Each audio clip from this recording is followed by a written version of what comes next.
Welcome and thank you for joining me. In this episode, we're going to talk about financial powers of attorney. You may have heard the term financial power of attorney. You may have heard durable power of attorney. You may have heard general power of attorney or even general financial power of attorney.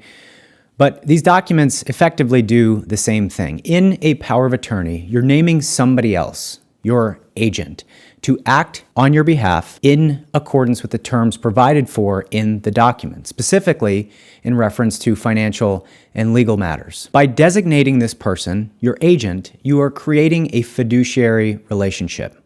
This person has a legal requirement to act in your best interest and in accordance with your wishes as they know them to exist. A power of attorney can be very broad, or it can be very limited. It can cover a lot of things, or it could be restricted and only cover a couple of different things. In the estate planning context, it is far more common to see broad powers of attorney. And there's good reason for that. If you would become incapacitated and not able to make a certain kind of decision on your own, and you haven't given that authority to somebody else, then a court is going to have to step in what's called a guardianship or conservatorship proceeding and have a hearing and name somebody to step in and make those decisions on your behalf. And that's probably the number one reason that people create powers of attorney. It avoids that guardianship process, which can be costly and emotionally taxing. For the most part, a power of attorney is effective immediately when it's signed. A durable power of attorney, the word durable means that the document becomes effective when it's signed and it endures if the principal would become incapacitated. There is a way to draft around this. Some people don't like that idea. They want the document to only take effect if they would become incapacitated. And so you can draft a power of attorney that reflects those wishes. It's called a springing power of attorney. It only takes effect upon incapacity.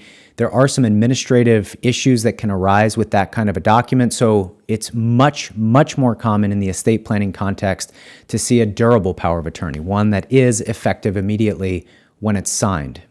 What kinds of things can an agent under a power of attorney do on your behalf? To illustrate this, I'm going to pull up section 5602 from the Probates, Estates, and Fiduciaries Code, the PEF code in Pennsylvania. If you were to look at a power of attorney that was drafted in Pennsylvania, you are very likely to see this laundry list of specific acts that the agent can engage in on behalf of the principal under a power of attorney. I'm not going to go through all of them, but just to highlight a few.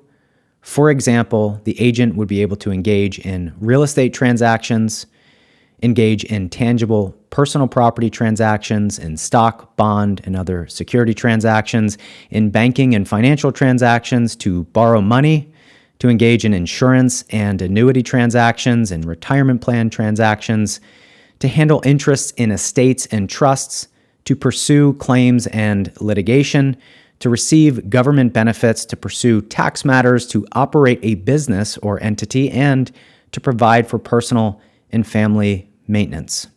Now, at first, this can kind of be frightening for people. You're giving somebody else very broad legal authorization to act on your behalf. So there are two things to keep in mind. Number one, that's why it's really important that you name somebody that you trust.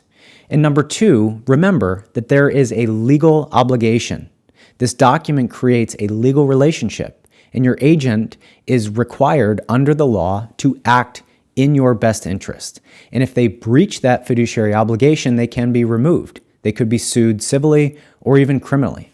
I hope this gives you a better sense for what kinds of things you might want to consider when you're going through the process of preparing or revising a financial power of attorney. I hope that you like this content. I hope that it was helpful. If you did like it, let me know, and I will look forward to seeing you in the next episode.